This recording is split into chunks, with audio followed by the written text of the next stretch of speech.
For today's video mga master, mga master, may gagawin ako ngayon. Ang gagawin ko ngayon mga master ay magagawa ako ng wood grainer design. Ito mga master ang ginagamit kong materials dyan. Ang ginamit kong pang primer dyan mga master ay flat latex na boysen mga master ang ginamit ko dyan.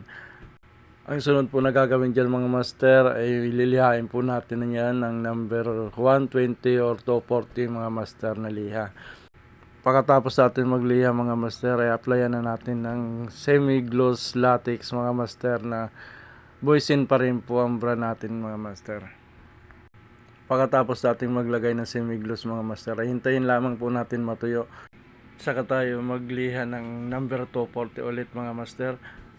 Pagkatapos natin magliha mga master ay saka na tayo mag-apply ng design na wood grainer mga master. Ay mga master, nakita nyo mga master, nilalagyan ko na siya ng design mga master.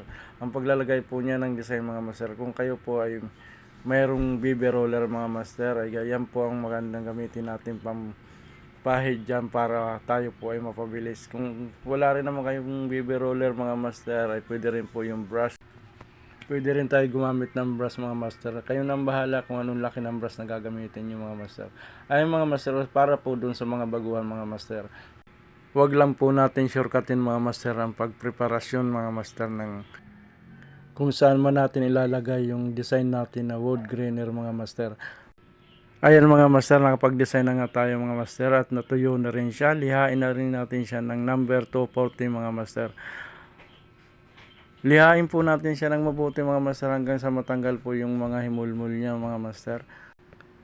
Ayan mga master, pagkatapos natin magliha mga master ay linisin lang natin mga master ng basahan at saka bago tayo maglagay ng ating kulay. Ayan mga master, kukulayan na nga natin mga master ang ating ginawang design na wood grainer mga master. Ayan mga master, ang ginamit kong kulay dyan ay maple. Latex pa rin mga master ang ginamit ko dyan, nilabnawan ko lang siya para hindi siya matak. Ang nilagay nating design na wood grainer mga master. Ay mga master, kukontrolin nyo lang mga master ang paglalagay nyo ng kulay sa design nating wood grainer mga master. Kasi pagka sobrang lapot siya mga master ang ilalagay nating kulay, ay hindi na siya makikita ang ginawa nating design mga master. Ang pinakamagandang gawin dito mga master ay timplahin lang ng mabuti ito yung ginagamit nating kulay na maple mga master. Para tayo po ay pahid lang ng pahid mga master. Hindi na tayo mag-aalangan mga master kung manipis ba o makapal ang ating pinapahid na kulay mga master. Ayan na nga mga master, magtatapkot na tayo mga master. Ang ginamit ko nga palang tapkot dito mga master ay dead flat mga master ang ginamit kong top coat dyan. Syempre mga master, ang brand pa rin natin mga master ay boysen.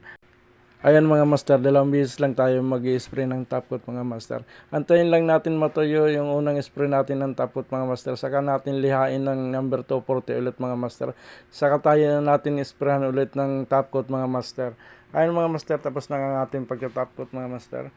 Ayan mga master, kung kayo ay bago sa aking channel, paki-like and follow na rin po sa aking Facebook page. Paki-pindot na rin po ng bell button sa taas para kayo po ay maging updated sa aking video ni upload. Maraming salamat po, hanggang sa susunod na video mga master.